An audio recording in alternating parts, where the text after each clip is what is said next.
Joan తన ఫియాన్సే క్రిష్‌తో ఉంటుంది.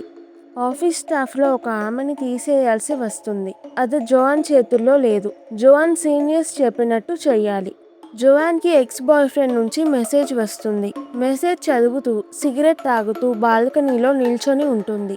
Cigarette జారి కింద పడుతుంది. అప్పుడు ఆఫీస్ నుంచి తీసేసిన ఆమె బాధగా వెళ్తుంటే ఆమె మీద సిగరెట్ పడుతుంది. ఆమె జోయాన్‌ని తిట్టుకుంటూ వెళ్తుంది. ఆఫీస్ అయిపోయాక జోయాన్ థెరపిస్ట్‌ని కలుస్తుంది.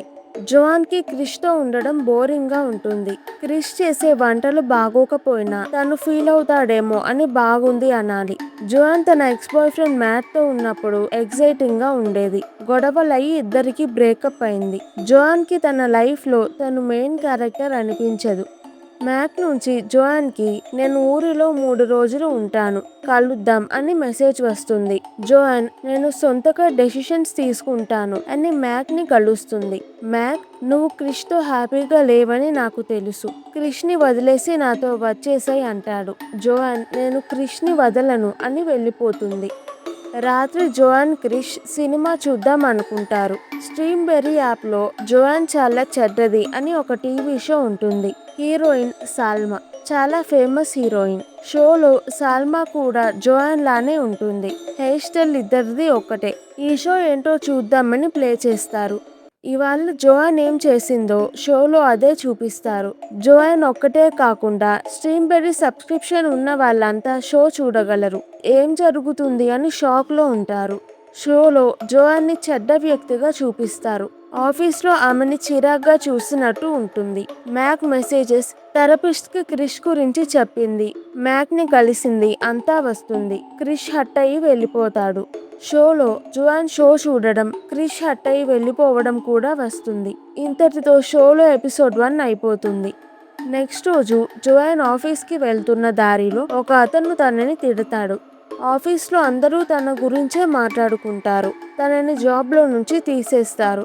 ఇవాళ ఎపిసోడ్‌లో జోయాన్‌కి జరిగిందంతా ఉంటుంది. నెక్స్ట్ రోజు జోయాన్ స్ట్రీమ్‌బెర్రీ ఆఫీస్‌కి వెళ్ళి అడుగుతుంది. నా పర్మిషన్ లేకుండా నా పేరు, నా లైఫ్ మీ షోకి వాడుకున్నారు. స్టాఫ్ ఎవరి లైఫ్ అయినా మేము షోలా చేస్తాము అని టర్మ్స్ అండ్ కండిషన్స్‌లో మేము మెన్షన్ చేశాము. అన్నీ నువ్వు యాక్సెప్ట్ చేశావు. షో లీగల్‌గానే నడుస్తుంది అంటుంది. చాలా మందిలానే జోయాన్ కూడా టర్మ్స్ అండ్ కండిషన్స్ చదవకుండా యాక్సెప్ట్ చేసింది. జోయాన్ నేను సాల్మా మీద కేసు వేస్తాను అంటే స్టాఫ్ షోలో యాక్ట్ చేసింది సాల్మా కాదు. తన ఫోటో తీసుకొని సీజీఐ చేశాము. నువ్వు సాల్మా మీద కేసు వెయ్యలేవు అంటారు. జోయాన్ నేను రోజు ఏం చేస్తున్నానో మీకెలా తెలుస్తుంది అంటే స్టాఫ్ మనం ఎవరితోనైనా రేపు షాపింగ్‌కి వెళ్తున్నాము అని మాట్లాడితే ఫోన్లో షాపింగ్ యాడ్స్ వస్తాయి. అలానే జోయాన్ ఫోన్ ద్వారా జోయాన్ ఏం చేస్తుందో తెలుసుకొని సీజీఐతో ఎపిసోడ్ చేసి రిలీజ్ చేస్తున్నారు. జోయాన్ ఏమీ చెయ్యలేని పరిస్థితి. తనకి సపోర్ట్‌గా ఎవరూ లేరు. అందుకే మ్యాక్ ఇంటికి వెళ్తుంది. మ్యాక్ ఈరోజు జోయాన్ స్ట్రీమ్‌బెర్రీ ఆఫీస్‌కి వెళ్ళిన ఎపిసోడ్ చూస్తూ ఉంటాడు. జోయాన్‌తో నేను నీతో ఉండాలనుకోవట్లేదు. మనమేం చేసినా రేపు ఎపిసోడ్‌లో వేస్తారు అంటాడు. చర్చ్‌లో ఎవరిదో పెళ్లి జరుగుతూ ఉంటుంది. జోయాన్ చర్చ్‌కి వెళ్ళి అందరి ముందు డెఫికేషన్ చేస్తుంది. తనని అరెస్ట్ చేస్తారు. జోయాన్ ఇది కూడా ఎపిసోడ్‌లో వేస్తారు. సాల్మా ఏం చేస్తుందో చూద్దాం అని నవ్వుకుంటుంది. లాయర్ జోయాన్‌కి బెయిల్ ఇప్పించి రిలీజ్ చేపిస్తాడు. జోయాన్ అనుకున్నట్టుగానే చర్చ్‌లో జరిగింది ఎపిసోడ్‌లో వేస్తారు. సాల్మాకి కోపం వస్తుంది. తను కూడా టర్మ్స్ అండ్ కండిషన్స్ చదవకుండా సైన్ చేసింది. సాల్మా మొహంతో మేమేమైనా చేయొచ్చు అని ఉంటే సాల్మా చదవకుండా సైన్ చేసింది. స్ట్రీమ్‌బెర్రీ మీద కేసు వెయ్యలేదు. సాల్మా జోయాన్ ఇంటికి వెళ్తుంది. జోయాన్ సాల్మాకి తెలియాలి అని చర్చిలో అలా చేసింది. సాల్మా షో ఆపేస్తుంది అనుకుంది. కానీ అలా జరగలేదు. సాల్మాకి షో వాళ్ళు అబద్ధం చెప్పారు. ఇస్తాము అన్న డబ్బులు సగానికన్నా తక్కువ ఇస్తున్నారు. జోయాన్‌కి అస్సలు డబ్బులు ఇవ్వట్లేదు అని తెలిసి సాల్మాకి ఇంకా కోపం వస్తుంది. స్ట్రీమ్‌బెర్రీ సీఈఓ మోనా అంతా తను నడిపిస్తుంది. జోయాన్ నువ్వు హీరోయిన్ కాబట్టి ఆఫీస్‌కి వెళ్ళినా నిన్ను ఎవరూ ఆపరు. నువ్వు వెళ్ళి కంప్యూటర్ వైర్స్ పీకేయి అంటుంది. సాల్మా స్ట్రీమ్‌బెర్రీ ఆఫీస్‌కి వెళ్ళి మోనాని కలవాలి అని అడుగుతుంది. రెస్ట్ రూమ్‌కి వెళ్ళాలంటే తనని లోపలికి పంపిస్తారు.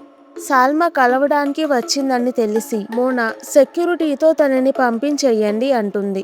సాల్మా వెనుక డోర్ ఓపెన్ చేస్తుంది. జోయాన్ లోపలికి వస్తుంది. స్ట్రీంబెర్రీ క్వాంటమ్ కంప్యూటర్తో షో చేస్తున్నారు. జోయానే కాదు, ఇంకా చాలా మంది lifes shola వేయబోతున్నారు. First positive shows చేశారు, కానీ ఆ షోని ఎవ్వరూ చూడట్లేదు. అందుకే నెగిటివ్ షోస్ చేస్తున్నారు. క్వాంటమ్ కంప్యూటర్ మోనా ఆఫీస్ పక్కనే ఉంటుంది. జోయాన్, సాల్మా ఆఫీస్కి వెళ్తారు. అక్కడ తెలిసిందేంటంటే మనకి కనిపించేది జోయాన్ కాదు, నిజమైన జోయాన్ వేరే ఉంది. మనకి కనిపించేది హీరోయిన్ యానీ. తను ఈ లెవెల్లో జోయాన్ లాగా యాక్ట్ చేస్తుంది. నిజమైన జోయాన్ టీవీ చూస్తున్నప్పుడు యానీని చూస్తుంది. లెవెల్ 2 యానీ షోలో సాల్మాని చూస్తుంది. లెవెల్ 3 ఇంకొక యాక్టర్స్ ఉంటుంది. స్ట్రీంబెర్రీ యాక్టర్స్ డిజిటల్ కాపీ తీసుకొని షో చేస్తున్నారు. ఇప్పుడు సాల్మా, యానీ ఉన్నది నిజ జీవితంలో కాదు, టీవీ షోలో. నిజమైన జోయాన్ చర్చిలో అలా చేసినప్పుడు యాక్ట్రెస్ యానీకి కోపం వచ్చింది. తనని చెడుగా చూపిస్తున్నారు అని ఆఫీస్కి వచ్చింది. జోయాన్ ఆఫీస్కి వచ్చి కంప్యూటర్ని పగలగొడుతుంది. యానీ, సాల్మా ఇంకా చాలా హీరోయిన్స్ ఉన్న షోస్ నాశనం అవుతాయి. హీరోయిన్ యానీ జోయాన్కి థ్యాంక్స్ చెప్తుంది. జోయాన్ యానీని కొన్ని రోజులు హౌస్ అరెస్ట్ చేస్తారు. జోయాన్ తన లైఫ్లో హ్యాపీగా ఉంటూ తనకి నచ్చింది చేస్తుంది. కెఫే పెట్టుకుంటుంది. యానీ జోయాన్ ఫ్రెండ్ అయింది. ఈ వీడియో కనుక మీకు నచ్చినట్టయితే ప్లీజ్ వీడియోని లైక్ చేసి ఛానల్ని సబ్స్క్రైబ్ చేసుకోండి. Thank you. మళ్ళీ వచ్చే వీడియోలో కలుద్దాం.